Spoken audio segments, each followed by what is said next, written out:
अवधूत चिंतन श्री गुरुदेव दत्त श्री स्वामी समर्थ महाराज की जय। स्वामी दत्त सेवा या चॅनलवर तुम्हा सर्वांचे खूप खूप स्वागत। 2024 साल चालू झालेला आहे आणि 2024 सालातला पहिला सण म्हणजे संक्रांत। आणि संक्रांतीच्या आदल्या दिवशी जो सण येतो तो भोगी आणि संक्रांतीच्या दुसऱ्या दिवशी जे येतं त्याला किंक्रांत। म्हणजे भोगी, संक्रांत आणि किंक्रांत हे 3 दिवस खूप सण म्हणजे चांगला आहे आणि ह्या सणाला आपल्याला काही उपाय आणि सेवा करायच्या आहेत। तर बघा, संक्रांतीच्या आदल्या दिवशी भोगी येते। ह्या भोगीचे 2 अर्थ होतात। ज्या आपल्या देवाला जो नैवेद्य दाखवतो त्याला भोग म्हणतात आणि आपल्या आयुष्यातील जे कष्ट, दुःख, दारिद्र्य असतं त्याला आपण भोग म्हणतो। बघा, काही जण बरे म्हणतात माझ्या पाठीमागं काय भोग आहेत, माझ्या पाठीमागच्या जन्माचे भोग मला लागलेले आहेत, असं आपण म्हणत असतो। ह्याला 2 अर्थ असतात। तर 14 जानेवारीला विनायक चतुर्थी आहे आणि संक्रांत भोगी आहे, यल्लमा देवीची यात्रा आहे आणि या दिवशी सूर्याचा मकर राशीत उत्तर अर्धरात्रीमध्ये 2:42 प्रवेश झालेला आहे आणि या दिवशी आपल्याला भोगी साजरी करायची। आणि ह्या भोगीला आपल्याला जे म्हणजे आंघोळीच्या पाण्यामध्ये तीळ टाकून आंघोळ करायचे। प्रत्येकानं आपल्या आंघोळीच्या पाण्यामध्ये चिमूटभर हळद आणि तीळ टाकायचे आहेत।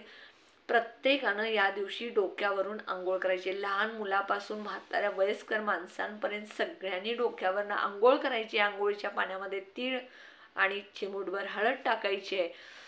त्यानंतर तुम्ही दिवसभर तुमच्या घरातलं वातावरण प्रसन्न ठेवायचं आहे, तुमच्या घरात नेहमी आनंदी राहायचं आहे। देवाला तुम्ही सकाळी उठून पूजा करायची आहे। या दिवशी आपण देवघरातली पूजा करत असताना आपण सूर्याची पूजा करायची आहे। सूर्याला अर्पण करताना त्यामध्ये लाल चंदन, त्यानंतर अक्षदा, लाल म्हणजे अखंड तांदूळ घ्यायचे, त्याला कुंकू लावायचं, त्या अक्षदा, लाल फूल आणि लाल मिरचीचे बिया हे सगळं त्या पाण्यामध्ये टाकून तांब्याच्या तांब्यामध्ये हे पाणी घेऊन तुम्ही ते जल सूर्याला अर्पण करायचं। आणि हे अर्पण करत असताना तुम्ही ओम गृणी सूर्याय नमः हा मंत्र 11, 21, 51 वेळा म्हणा आणि तुम्ही सूर्याला प्रार्थना करायची की हे सूर्यदेवा, आमच्या घरामध्ये सुख, शांती, समाधान, आनंद, आरोग्य, लक्ष्मी, सरस्वती सगळं मिळू दे। आमच्या घरातली शत्रुपीडा, त्रास, जे काय भोग आहेत ते सगळे निघून जाऊ दे, अशी प्रार्थना करायची। बघा, सूर्याला आपण देवांची मूर्ती स्वरूपात पूजा करतो। प्रत्यक्ष आपण कुठलाच देव बघितलेला नाही, पण सूर्य आणि चंद्र जे असे आहेत की त्यांचं प्रत्यक्ष आपल्याला दररोज दर्शन होतं।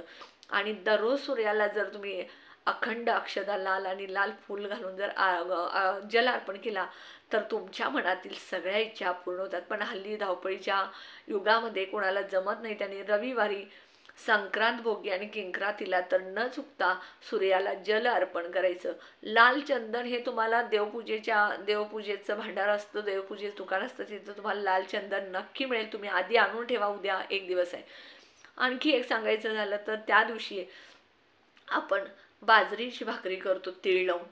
त्यानंतर तुम्हाला सांगते तुम्ही मिक्स भाजी करतो, वाटाणा, हरभरा, वरणा, घेवडा, पावटा, गाजर, तुम्हाला सांगते वांगी, बटाटे, फ्लावर, शेंगदाणे, तीळ सगळी मिक्स भाजी आणि ही भाकरी आणि त्याबरोबर लोणी, हा सगळा नैवेद्य तुम्ही भोग म्हणून देवाला दाखवता। तसं सूर्याला पण एक छोटी भाकरी करा, गाईला पण एक छोटी भाकरी करायची आणि हे नैवेद्य तुम्ही सूर्याला आणि गाईला सुद्धा दाखवायचं आहे। गाईला ज्या वेळेला तुम्ही नैवेद्य दाखवता त्यावेळेला त्या भाकरीवरती लोणी आणि तूप न घालता तुम्ही फक्त भाजी, भात आणि भाकरी आणि दही हे घालून तुम्ही नैवेद्य गाईला पहिला द्यायचा। आणि गाईला सुद्धा तुम्ही प्रार्थना करायची, कारण गोमाता ही 33 कोटी देव तिच्यामध्ये असतात, त्यामुळे आपण त्यांचा आशीर्वाद घ्यायचा। आणि तिथेही तुम्ही गाईला प्रार्थना करायची, हे गोमाता, आमच्या घरातले संकट, दुःख, दारिद्र्य, पीडा, भोग सगळे निघून जाऊ दे, आमच्या घरामध्ये आनंद, आमच्या आयुष्यात सगळा आनंद, सुख, समाधान सगळं मिळू दे, अशी प्रार्थना करा। आणि त्यानंतर तुम्ही सकाळपासून संध्याकाळी सूर्य मावळण्यापूर्वी एक सूर्याला दिवा लावायचा आहे, कणकेचा दिवा करायचा। तुम्ही जी चपातीची कणिक मळता त्यातली कणिक न घेता तुम्ही छोट्या वाटीमध्ये थोडंसं गव्हाचं पीठ घ्या, पाणी घाला, मीठ घालू नका आणि त्याचं घट्ट कणिक म्हणून एक दिवा बनवा।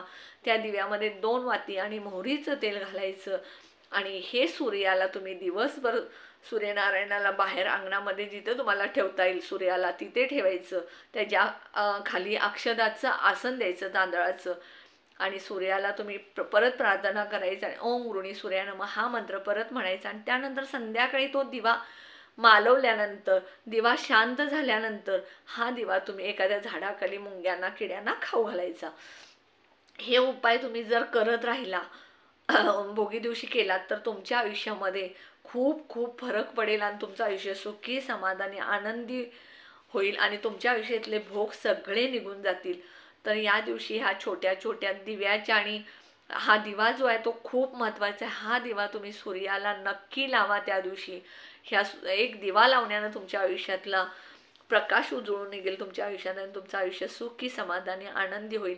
भोगीला बघा हल्ली संक्रांत करतात, संक्रांतीला पोळ्या करतात, तिळगुळे वाटतात राहतात, पण भोगी हा सण असा आहे की तो संक्रांतीच्या पहिल्या दिवशी आदल्या दिवशी आलेला असं नाही. ही भोगीसुद्धा तुम्ही सण साजरा करा. ही परंपरेनुसार आणि आपल्या रूढी ज्या आहेत त्या जपण्यासाठी तुम्ही हा सण भोगीचा साजरा करा. ते तुम्हाला भोगीच्या पूजा कशी करायची याचा सुद्धा मी व्हिडिओ तुम्हाला टाकणार आहे. तर हे भोगीचा सण आहे ते छोटी छोटी लोटकी किंवा मोठे लोटकी जे असतात मातीचे त्याची पूजा करायची असते. त्याला सुकड वगैरे जे आहे ते म्हणतात. हे सगळं पूजा करायची. ही आपल्या मुलांना संस्कृती परंपरा रूढी ह्या पुढे दाखवण्यासाठी हे सण तुम्ही साजरे करा. आणि ह्या सणामागे सुद्धा खूप महत्त्व आहे. भोग जे आहेत आपले ते निघून जाण्यासाठी आपल्याला ही भोगी हा सण साजरा करायचा आहे.